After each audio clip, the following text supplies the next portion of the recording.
To make room for SVG as well, Trackhouse had to part ways with its development driver, Zane Smith. There wasn't room for both Van Gisbergen and Smith, so Trackhouse had to make a tough decision and decided to roll with the driver who moved across the world to be here. Now, Smith's current crew chief at Spire Motorsports, Stephen Duran, will be SVG's crew chief on the number 88 team.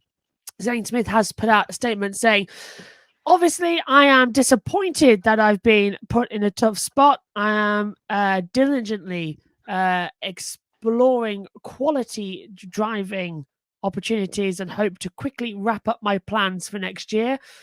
Meanwhile, kudos to our 71 Cup team. We've turned our year around this summer with 6 top 20 finishes in the last 10 races, which included a top 10 last weekend and run-up finish in Nashville. With more determination than ever, I will continue to do what I know best, and that is to work hard, race my heart out, and prove myself. Thank you to everyone that has and continues to stand behind me. Did they get the thesaurus out for that one? That tripped me up so many times reading that sentence as well. That did not read like a normal sentence from a normal human. Did they honestly? Did he say something and then go, yeah, we've got to titivate this as well. Just get the thesaurus out as well.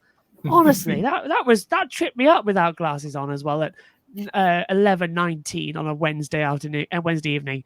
Matt, coming to you on this one. What are your thoughts? I've completely jumped the gun there. Yeah, see, that's how much that's got me there. I've jumped the script. So, with Smith leaving the Trackhouse driver development program, many expected that he could reunite with his old team from the Truck Series, that being Front Row Motorsports at the top level. However, Kevin Harvick thinks that we should potentially pump the brakes on that idea. On his Happy Hour podcast, Harvick said he's also believed that Smith would take Front Row's final available cut ride, but he's heard that Ford might have some hard feelings about how he left them for Chevrolet, and there could be some bridges burned there. Nevertheless, Smith has dealt with adversity before, with his career path uncertain, but he's always pulled through in the end and found good opportunities to continue racing. Can you tell me what I'm coming to first? What are your thoughts on the difficult situation that Zane Smith has found himself in? Well, it is a difficult situation, and this is a talented guy. He's won races in the Truck Series fairly easily, and he's just been getting to grips with, much like he said in his statement, his long-winded PR statement there. He's been getting to grips with the Cup car this year, and it's coming together for him in this summer stretch. Unfortunately, maybe it didn't quite come as quickly as some people wanted it to, and now he's going to find himself outside looking in. He'll wind up somewhere. He's got to. He's far. We talked about this in all series recently. As I've got flies. Talked about this in all series recently. He's too good to be sat on the outside looking in at a ride. If in the Cup Series, he would be a great pick for someone in Xfinity to run him full time. I feel like he'll have a great chance of a run at a championship in Xfinity, a good Xfinity team, if he can get in there. So tough for Zane, but he's a young guy. He's got talent and speed. Plenty of time for him to bounce back. Hopefully he can pick himself up and get a good ride for next year. Yeah, I agree. And, I think the big achievement of Zane this year is that he's been really improving as the season's gone on. Ever since that second place finish in Nashville, I mean, he scored, top 15s, top 10s, even qualified inside the top 10. I mean, he's really showing why he belongs in the Cup Series, which I think was a big question at the start of the season when you saw Carson Hocevar really running well, after he made a similar jump from trucks to Cup, with even less experience than Zane did. But again, first year team, because Carson had some experience with Luke Lambert and that team was already established. But anyways, that's getting away from the point.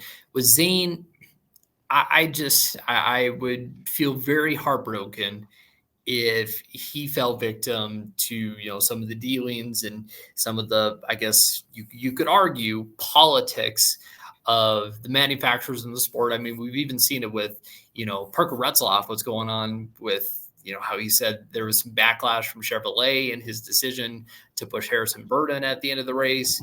Now this with Zane Smith and Ford. I mean, it is so tough how this sport works, but the manufacturers, they put so much money into the sport, and they have the final say on things. So, I mean, it would be disappointing to see Zane not be in a ride, not be in that front row motorsports ride, because I think he's definitely deserving of it. He would be a great fit for it. He has that experience with the team. And of course, Spire Motorsports has a ride open as well with the number 7, but obviously that's the team that he's kind of, I guess you could say, in limbo with right now, not being, brought back on with the number 71. We really are kind of waiting to see what's going to happen with all this, but it would be a shame if he was not in the Cup Series, because I think he is someone that could be a good asset for a team to really carry them into the future. Many people are saying he could be off to Front Row Motorsports as well. But I'm just also looking at some of the replies. Many people have caught up that it was a very weird statement to make as well from that one. It did not read right as well coming into it. But speak. It was PR. Yeah, it's not him speaking. That was complete PR speak as well. Ron speak. What was his speak? Ron, as in Ron Dennis. Yeah. Using long words when you could use short ones. Oh, I hated that as well. I hate it. Yeah. And yeah, he had short enough words, isn't it, when he was talking about Fernando Alonso or something like that as well, wasn't it? As well. The old 2 fingers.